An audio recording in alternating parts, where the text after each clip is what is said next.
Hello there, woman beings. Emma here. I'm just going to pop in at the beginning of this episode to give you guys a little caveat. So this is actually the very first time that we ever recorded anything.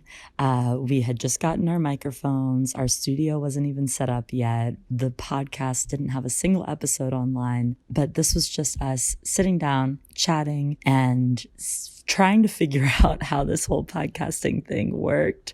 And this week we actually won't be able to release a full episode for you guys, but we thought that we would give you this little behind the scenes archive tidbit to get a little peek into what it was like when we first started the podcast. But we will be back with our regularly scheduled programming next Tuesday, and we have some really cool episodes coming down the pipeline for you guys. We're really excited about them, and we're excited to get back to regular episodes.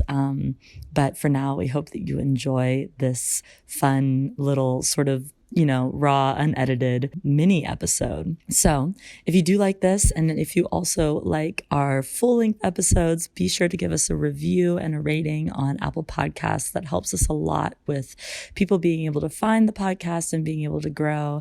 And then also check us out on our Instagram or YouTube or on our website. Our social media handle is always Woman Being Podcast, and then our website is womanbeingcommunity.com. All right, enough of the caveats. Let's jump into this episode. Welcome to the birth of Woman Being Podcast. Welcome to the Woman Being Podcast community, where we explore thoughts and opinions and have the freedom to change our minds. Without expectation or judgment, we will hold a safe space and support each other as we navigate together in the form of feminine. Recording. Clap. Host will be the clapper too. Or just me. Just kidding. I will She just really likes to clap. Makes me feel official. It's good. Okay. Hello. We are here today to talk about Zac Efron's documentary on Netflix, or his documentary series, I suppose we could say. I've only seen the first 3 episodes, but I know both Kellyanne and Emma have watched the whole thing. The whole thing. It's really good. And there's some opinions. It's really good. I think it's really good. Okay. Well, You don't think it's really good? No. Oh. I didn't enjoy it. I gotta Okay. say. I watched every episode. Yeah. But didn't enjoy it. Why is that? Well, okay. I guess I had high expectations. Yeah. That it was going to be this really interesting, informative, hard-hitting environmental documentary. Okay. And it was essentially Zac Efron's travel vlog. And It's true. With his weird... with his weird, his friend who's like 40. And so that was like not my favorite. And like there were a couple of little nuggets that were interesting. Really, yeah. But then like most of it was like, oh, Zac Efron and his friend eating weird food and getting in a hot tub. And Yeah, good job. yeah. So I think I had expectations it was going to be, because I heard people compare it to being like that he was going to be like the new Leonardo DiCaprio, and Leonardo DiCaprio's produced all these big environmental documentaries. That and not be the expectation. that was where I was at. I'm so This is where I was sorry. coming from. So, yeah. But why did you like it? Okay, but Okay. Emma, What? you're like a very environmentally conscious human being. Warrior. Yeah, so you've inspired both of us in many ways. So it's possible that perhaps some of this was not necessarily new to you, but to the growing, learning environmentalists like Kellyanne, I was curious, what were your thoughts? I mean, I agree with Emma. It's not Plastic Ocean. Like, let's be real. I do think, though, for people that are just now getting into focusing on taking care of the planet, my expectation wasn't so high. It was like, oh, cute, Zac Efron did a documentary. Let's see how this is. But for people, I think it's a great gateway documentary. It's like, it's fun to watch. They're weird together, and they explore really cool topics, like the episode about water. I thought was really good. Especially this, like, learning that, you know, in Paris, like, water is free to whoever in the public needs and wants it. I think that's a really cool concept, and I think there were a lot of cool ideas that were presented, and it was like, oh, there are solutions out there, and we're not just, like, helpless to humanity trashing the planet. So I liked that spin. I think that was my biggest takeaway, too, from the 3, not all, episodes that I watched. It was like, oh, like, we don't have an excuse because the technology doesn't exist or it's too expensive or blah, blah, blah. Like, it does exist. It's out there. And as a community, we collectively need to, like, pursue this. Yeah. It's there. It's available. We're smart humans. Absolutely. We can make this happen. Yeah. Yeah, and I did like that we saw so many different different country solutions. Like, I think that was one of his big things, is why he was going to all these different places, was to see, okay, like, we have all these issues, how are these people handling it, or what are these things that we don't even know about. Like, I thought that the episode in Costa Rica was really interesting. I loved that one. Yeah, and he was talking about, like, these plants that are medicinal, and talking about all the different benefits of all these things that these people were growing there on their own land. Yeah. I loved that one. It made me want to, like, buy land and move to the jungle. And, like, the idea that, like, they actually can't, those medicinal plants, they can't, like, mass produce it because it doesn't, like, the compounds that make it, like, medicinal doesn't actually have a shelf life that will last. And I was like, oh, that's brilliant. Yeah. Way to go, Mother Nature. I love, too, the community that they had. And just sort of, like, this idea of, like, this is your tribe, like, literally. Like, you are on an island, you live in a commune, these are the only people, but it's, like, a large group-ish. But that was kind of cool to me, is to see, like, these people living in harmony, saving the environment. Also, can we talk about the treehouse? Yeah, dude. It's pretty amazing. It was also the school. Oh, yeah, they had a fully running school. And, like, how they made it, like, not structured. And, like, there was an 11-year-old or 12-year-old doing trigonometry, and then there's this girl that just learned English. And she speaks, like, 3 other languages, and she's, like, 8 or 9. And I'm like, okay, you speak more words in other languages than I ever could possibly know. Like, that's amazing. Yeah. So another thing I wanted to bring up is there have been, I guess, debates or social media comments about Zac Efron's dad bod. Worst. And so, like, me personally, I don't know what they're talking about. I watched the 3 episodes that I watched, and I was like, oh my gosh, no, like, he's doing quite fine. He looks great. Yeah. I'm like, what is that about? I have no idea. I'm like, we could go down this rabbit hole, I'm sure, for, like, an hour.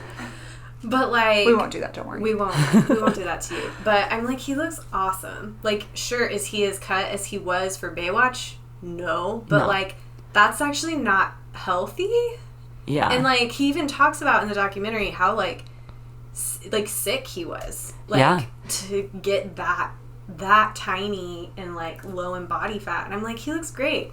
Yeah. Like, he's probably healthier now. Exactly, in the way that he's eating and the way that he's treating his body. Because even, like, with exercise, the amount he has to work out, I'm sure, to get a Baywatch body. Mm-hmm. Like, he's putting a lot of stress on his body and putting a lot of strain on his body. And, like, I don't know. Yeah. There is such a thing as too much exercise. Yeah. Well, like, I think... Kelly, there is such a thing as too much exercise. Okay. I mean, I know. But I thought, like, even in the context of sustainability, there's, like, sustainability for the earth, and then there's sustainability for us in our personal world. And I don't think... I mean, for some people... I mean, everybody's different. For some people... that's a doable lifestyle, but, like, I don't think for the majority of humans that's a sustainable, long life, forever body. Yeah. Like, not all of us are bodybuilder Instagram influencers that spend all of our time like working on our physique. Like we have jobs, we have friends, we have events and family. We eat ice cream. Exactly. We just live normal. Yeah, exactly. And so I think like finding that balance of, okay, I'm going to live healthy and I'm going to treat my body well, but also like let's have realistic expectations on what that's going to look like. But also, like, can we say, like, on what planet is Zac Efron's body actually a dad bod? Oh my gosh. Like, he's probably fitter than, like, the majority of the population. And I actually don't know any dads that look like that. I mean, even still. Exactly, right. I was like, that's not a dad bod to me. I don't know. I don't know what you're thinking. Can my husband look like that? Is that an option? When I have kids, I hope my husband looks like that. Yeah, like, but that'd be great. Joking, of course, kind of. But I think there's like a level, I mean, I really wonder, Zac Efron's celebrity life has been so interesting, and he's been so idolized, I guess, and sexualized for sure. Like, and from a young age. Yeah, from like, you know, it's like what, 20 something, and I'm like, now he's very fit. He's doing an environmental documentary, and people are calling him like a dad bod. I'm like, it's like, what? Yeah. I mean, it's a ridiculous standard Yeah. that people are, I mean, you see that with models who are called plus-sized models that look like us. And I'm like, I'm pretty sure that a 4, a 6, an 8, those are not plus sizes, but that's what's considered plus-sized. Yes, that's normal size. Yeah. And you see that here with him in like a double standard, or not, it's not a double, wait, mixing up my terms. He's being held to a higher standard as a celebrity, as a sex icon, as all of these things, and he's always been fit in all of his movies. And so he's seen as like, oh, like now that you're not totally sculpted, you're fat, essentially. Like a dad bod is essentially a nice way of saying like, oh, you are not doing great, You're you know? not as good as you could. Yeah. But it's like, he still has a 6-pack. He's still got, like, massive muscles. Yeah. And I mean, I feel like this even opens He's hairier. up. He's very hairy. But I mean, I feel like this even opens up a conversation of, like, I mean, women are held to ridiculous body standards, and men we don't see in everyday life held to ridiculous body standards, but I feel like in Hollywood or on a higher elevated platform in the public eye, they are. And it makes me wonder, like, what kind of mental toll that takes on men. Because I know as a woman the kind of mental toll it takes on me, and I'm not in the public eye. Yeah. And it's like, what does that even look like? Well, and we're not even thinking about it, too. Like, are men being, like, men are being photoshopped and adjusted and altered.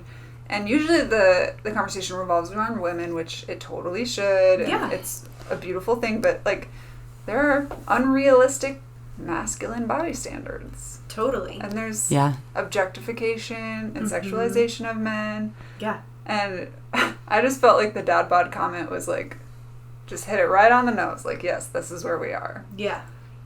Yeah. Absolutely. And I mean, I think that there's also the factor of like, there's not a lot of encouragement for men to even talk about that. Right. And I mean, I know guys who have felt like, oh, like my body is not good enough because I don't look like those men that I'm seeing on TV or in the movies, and they feel insecurity because of that. Yeah. And like that's ridiculous because they were perfectly healthy, fine men, and to feel like, oh, because I'm not sculpted in this way, because I'm not strong in this way, because I have like a lean and skinny build, or because I have a little bit of a chubbier build, like those things don't make them bad. And like obviously it's the same thing with women, but I feel like there's not a lot of encouragement or freedom for men to even express that. Which is so sad. It's like, we've got to, like, create space for our men, you know? And that doesn't take away from the conversation about women. And I think that's an important view to have. It's like, I'm not, just because I'm shifting a focus and creating space for something else doesn't mean it's diminishing, you know, everything that's ridiculous in our culture about women beauty standards. Man. It's kind of just part of being a mentally healthy society. Yeah. One of the many, many. You said mentally healthy society. I'm like, wow, that's a whole nother rabbit hole. There's a long way to go. Yeah, it's true. Sure. Yeah, it's true. Yeah. So, well, I think in conclusion, the documentary, go see it. It was great. It's worth your time. Find it on Netflix. It's on Netflix. Yeah. You're welcome, Netflix. Yeah. And it features. Sponsor us. And it Not features. sponsored, but could be a sponsor. I mean, like, Zac Efron has been like, or should I say Zefron? That's what I like to call him. He's been like my celebrity crush since I was like 12 years old, and it's interesting to watch him like grow up and become a person. Yeah. And tackle things and talk about things that he cares about that aren't just like weird musicals or chick flicks or and not necessarily the popular thing. Yeah, exactly. Which I appreciate. Yeah. So I'm like, way to go, Zac Efron. Zefron. You stepped out and you did something that you were passionate about. Yeah. And it's a little vloggy. It is a little vloggy. Yeah. I learned a things. little quirky. He is. Quirky. Yeah, no, for And real. it's kind of really endearing. And I'm like, oh, You see sort of like the real side of the real guy. awkward, quirky, just a guy who He's didn't just even a really guy. realize he was going to become as famous as he did. Yeah. So, Super cute. It's just kind of like, Also, aw, he's super cute. he's super cute. that's debatable. Emma has a specific taste. Zefron's not good enough. Maybe if he didn't have a dad bod. Maybe Baywatch. Yeah. We'll maybe. We can watch that next. Yeah. All right. Well, let's sign off. It's been great talking to you today. You as well. Thanks. Thanks both for being here. Thank you both for being here.